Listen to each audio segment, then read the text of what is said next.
Hello बच्चों, मैं हूं सरोज गुप्ता और आज हम शब्द के कुछ प्रश्नों का अध्ययन करेंगे जो थोड़ी बहुत रह गए थे। तो देखते हैं प्रश्न उत्तर। तो निम्न की पहला प्रश्न है, निम्न में से कौन सा शब्द तद्भव है? इसमें 4 विकल्प हैं। पहला है ग्रह, अग्नि, घर और क्षीर। तो इनमें से एक शब्द आपको बताना है जो तद्भव है। तो ग्रह को देखिए तो ग्रह तद्भव नहीं है, ये तत्सम शब्द है। अग्नि भी तत्सम शब्द है, ठीक है। तो इसमें जो हमारा जो श नंबर है घर, ये तद्भव शब्द है, ठीक है बच्चों। तो तद्भव शब्द कौन सा है? घर तद्भव शब्द है। अगला प्रश्न है, दुग्ध तत्सम शब्द का तद्भव रूप क्या होगा? ठीक है, यहाँ पे दुग्ध है, तत्सम शब्द है दुग्ध, तो इसका आपको तद्भव रूप बताना है। दधि पहला ऑप्शन में है दधि। दधि किसका तत्सम रूप है? ये दही का तत्सम रूप दधि है।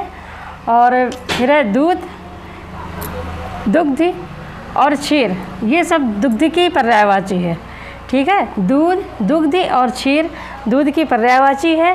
तो इसमें से ये जो दूध है, ये दुग्ध का तत्सम तद्भव शब्द क्या है? दूध होता है, ठीक है। अगला प्रश्न है, धरित्री का तद्भव रूप क्या होगा? तो यहाँ पर 4 ऑप्शन है। पहला है धरती, धर, भूमि और धरा।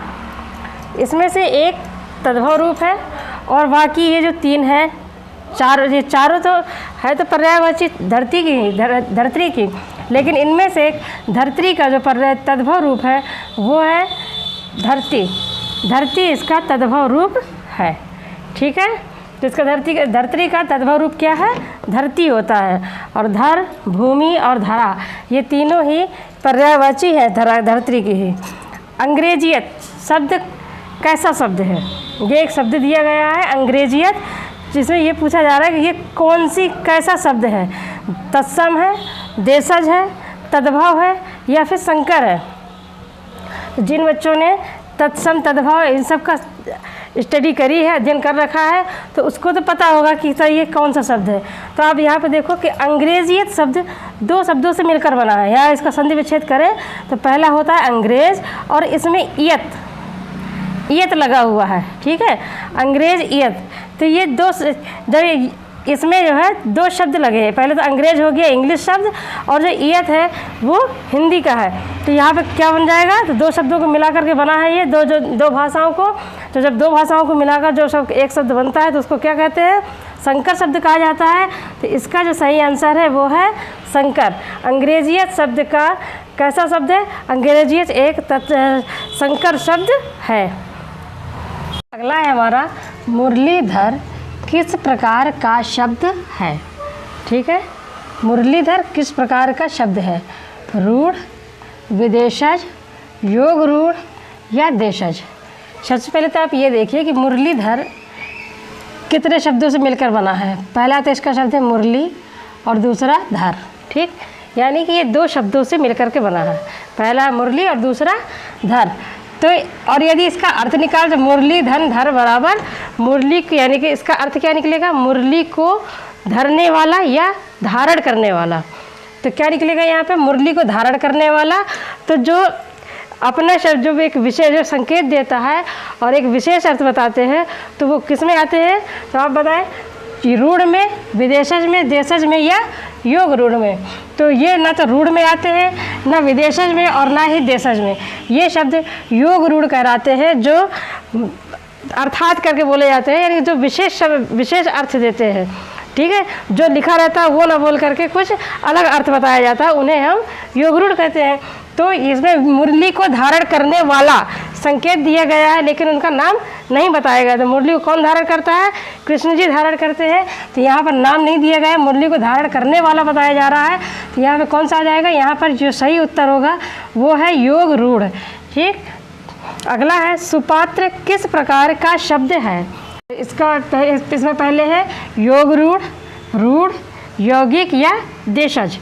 तो इसको भी आप पहले संधि विच्छेद किसका करिए कि कैसे बनता है। पहला आता है सु और सु धन पात्र, दो शब्द है इसमें, पहला है सु और दूसरा है पात्र। सु मतलब सुंदर और पात्र मीन्स बर्तन, अर्थात क्या इसका होगा, सु धन पात्र बराबर सुंदर पात्र। ठीक, तो सुंदर पात्र, तो जब दो शब्द, ये भी सार्थक शब्द है, सु भी और पात्र भी, दोनों का अर्थ है, तो जब दो शब्दों को मिलाकर बनता है तो उसे क्या कहते हैं, उसे हम यौगिक शब्द कहते हैं। तो इसका सही आंसर क्या हो गया, यौगिक। अगला है, निम्न में से कौन सा शब्द हिंदी का तद्भव शब्द नहीं है। पहला ऑप्शन है लीची, कालीन, गबन या इनमें से कोई नहीं। तो आपको ध्यान से देखना है कि इसमें से कौन सा शब्द किस भाषा का है। सबसे पहले तो आपको ये देखना होगा कि तद्भव शब्द जो होते हैं वो हमारे संस्कृत तत्सम और तद्भव होते हैं। जो संस्कृत शब्द होते हैं वो तत्सम कहलाते हैं, और जो उसका विकृत रूप यानी थोड़ी सी हटा हुआ रूप रहता है, तो बिगड़ा हुआ रूप रहता है, उसे हम कहते हैं तद्भव शब्द। तो इसमें जो शब्द दिए गए हैं, तो ये लीची, लीची कौन सा शब्द है, ये लीची हिंदी का शब्द नहीं है। ये किसका शब्द है, ये शब्द लीची हिंदी का नहीं है, बल्कि ये चीनी भाषा से लिया गया है। तो पहला ऑप्शन तो हमारा बिल्कुल नहीं है। फिर दूसरा है कालीन, कालीन किस भाषा का है, ये भी हिंदी का नहीं है, ये विदेशी शब्दों में से है, तो ये किस में आ जाएगा, कालीन तुर्की भाषा का शब्द है। फिर है ये गबन, तो गबन भी हिंदी भाषा का शब्द नहीं है, ये किस भाषा का है, ये हमारा फारसी भाषा का शब्द है। तो यहाँ पे जो हमारा सही उत्तर है, इनमें से कोई नहीं। ठीक, तो सबसे पहले आपको प्रश्न को ढंग से पढ़ना है, समझना है कि ये पूछ क्या रहा है। इसमें ये पूछा कि हिंदी का तद्भव शब्द कौन सा है, कौन सा नहीं है, तो इनमें से कोई भी नहीं है। तद्भव शब्द इनमें से कोई भी नहीं, न तो लीची है, न कालीन है, न गबन और ना ही, तो इसका चौथा ऑप्शन आ जाएगा इनमें से कोई नहीं। इन तीन में से कोई भी तद्भव शब्द नहीं है। अगला, निम्न में से कौन सा कथन असत्य है। चार कथन इसमें दिए गए हैं। अगला इसमें ऑप्शन है पहला, तद्भव शब्द तत्सम के विकृत रूप है। ठीक है, तो तद्भव जो शब्द है वो तत्सम का विकृत रूप ही है, ये बात सच है। तो इसमें आपको पहले प्रश्न देखिए कि पूछ क्या रहा है कि असत्य बात पूछेंगे, इसमें कौन सी, इन चारों में से कौन सी बात सही नहीं है वो बताना है आपको। तो पहला ऑप्शन तो सही है कि तद्भव शब्द तत्सम का विकृत रूप होता है। फिर है, रूढ़ शब्दों की कोई व्युत्पत्ति नहीं होती। तो आपने शब्द रचना वाला का जब पढ़ा होगा, वीडियो देखा होगा मेरा, तो आपको पता होना चाहिए कि रूढ़ शब्दों की कोई व्युत्पत्ति होती है या नहीं, यह आपको पता होगा। तो तीसरा है, दो भाषाओं से मिलकर बने शब्द संकर शब्द कहलाते हैं। ये बात भी सही है कि दो भाषाओं को मिला करके एक शब्द जो बनता है उसे संकर शब्द बोलते हैं। योग रूढ़ शब्द अविकारी होते हैं, तो ये वाली बात भी सही है, योग रूढ़ शब्द जो होते हैं वो अविकारी शब्द होते हैं। तो इसमें से जो बा ऑप्शन है आपका, तो रूढ़ शब्दों की कोई व्युत्पत्ति नहीं होती, ये शब्द ये गलत है। रूढ़ शब्दों की व्युत्पत्ति होती है। ठीक है, तो ये जो है, जो रूढ़ शब्द होते हैं वो उनकी व्युत्पत्ति होती है, तभी ये आते हैं। ठीक है, तो इसमें बा वाला ऑप्शन गलत है। तो इसमें कौन सा आंसर सही होगा, इसका बा वाला, कि इनकी रूढ़ शब्दों की व्युत्पत्ति नहीं होती है, यह ऑप्शन इसमें सही है।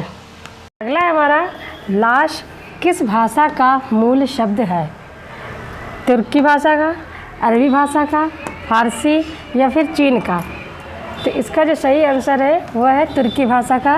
लाश तुर्की भाषा का मुख्य शब्द है। अगला प्रश्न है, निम्न में से कौन देशज शब्द नहीं है। ठीक है, इसमें से 3 देशज है और एक शब्द है जो देशज नहीं है।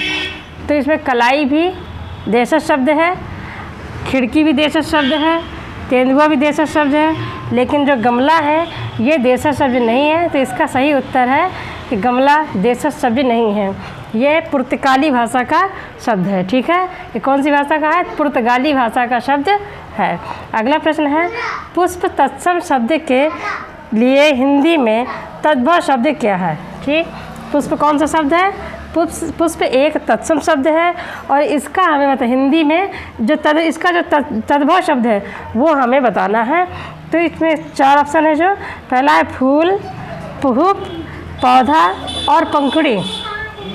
तो इसका जो सही उत्तर है वो है ये कि फूल इस पुष्प का तद्भव शब्द है, और पुष्प, पंखुड़ी और पौधा ये पौधे के ही ये क्या है, भाग है ये। ठीक है। पुष्प, पंखुड़ी और पौधा इसी के ही भाग है फूल के, ठीक है। तो पुष्प का तद्भव शब्द क्या है? पुष्प का तद्भव शब्द फूल है।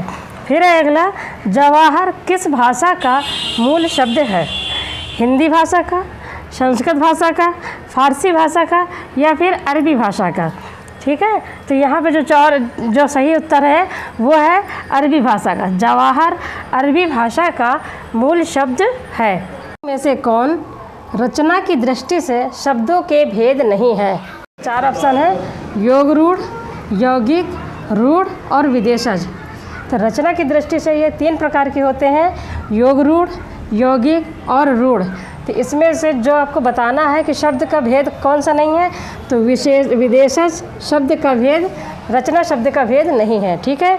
ये किस में आता है? ये उत्पत्ति की दृष्टि से आते हैं, विदेशज उत्पत्ति की दृष्टि से आते हैं। अगला प्रश्न है, तद्भव शब्द की उत्पत्ति हुई है, किससे हुई है तद्भव शब्द की? संस्कृत से, अरबी से, फारसी से या फिर तुर्की भाषा से? तो इसका जो सही उत्तर है वो है इसकी संस्कृत भाषा से इसकी उत्पत्ति हुई है, ठीक है। तत्सम और तद्भव ये दोनों संस्कृत भाषा से इसकी उत्पत्ति हुई है। तो निम्न में अगला प्रश्न है, निम्नलिखित शब्दों में कौन एक पुर्तगाली भाषा का शब्द है? तो 4 शब्द हैं यहाँ पे, पुर्तगाली भाषा का है, ये बताना है आपको। तो पिस्तौल, रेल, चेहरा और आदमी। तो जो पिस्तौल है वो पुर्तगाली भाषा का शब्द है, ठीक है। पास से पुर्तगाली और पास से पिस्तौल। तो इससे भी आप इसको याद कर सकते हैं कि पुर्तगाली भाषा का शब्द कौन सा है। तो पिस्तौल पुर्तगाली भाषा का शब्द है, रेल अंग्रेजी भाषा का शब्द है और चेहरा है वो फारसी भाषा का शब्द है और आदमी अरबी भाषा का शब्द है।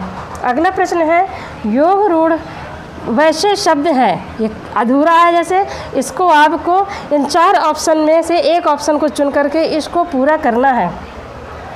तो इसका जो सही ऑप्शन है वो आपको यहाँ पर लिखना है। तो इसका पहला है, आ नंबर में सामान्य अर्थ रखते हैं। योग रूढ़ वैसे शब्द होते हैं जो सामान्य अर्थ रखते हैं। तो ये बात गलत है, ये सामान्य अर्थ नहीं रखते हैं, ठीक है। यदि इसको जोड़ेंगे, खंड सार्थक नहीं होते, यानी कि योग रूढ़ वैसे शब्द हैं जो खंड सार्थक नहीं होते, तो ये भी गलत है, ठीक। फिर है तीसरा नंबर में कि निरर्थक शब्द होते हैं, अर्थात योग रूढ़ वैसे शब्द हैं जो निरर्थक शब्द होते हैं, तो ये भी गलत है। तो चौथा ऑप्शन क्या है कि योग रूढ़ वैसे शब्द हैं जो सामान्य अर्थ को छोड़कर विशेष अर्थ रखते हैं, ठीक है। मैंने आपको योग रूढ़ में समझाया था कि ये विशेष अर्थ रखते हैं, इसमें जो दिखाया जाता है वो छोड़ करके इसका एक विशेष अर्थ होता है, उसे ही हम योग रूढ़ कहते हैं। तो इसका जो चौथा वाला है दा नंबर, ये सही है कि योग रूढ़ वैसे शब्द होते हैं जो सामान्य अर्थ को छोड़कर विशेष अर्थ रखते हैं, ठीक है बच्चों। तो मैंने आपको इसमें 16 प्रश्न और करवाए हैं। इसके पार्ट 1 में मैंने आपको 16 प्रश्न करवाए थे शब्द से संबंधित। तो आपको मेरे प्रश्न कैसे लगे ये भी आप हमें बताइएगा, और यदि आपको अच्छे लगे हों और हमसे जुड़े रहना चाहते हों तो मेरे चैनल को सब्सक्राइब करिएगा और वीडियो को लाइक करिएगा, शेयर करिएगा और अच्छे से स्टडी करिएगा। जय हिंद, जय भारत।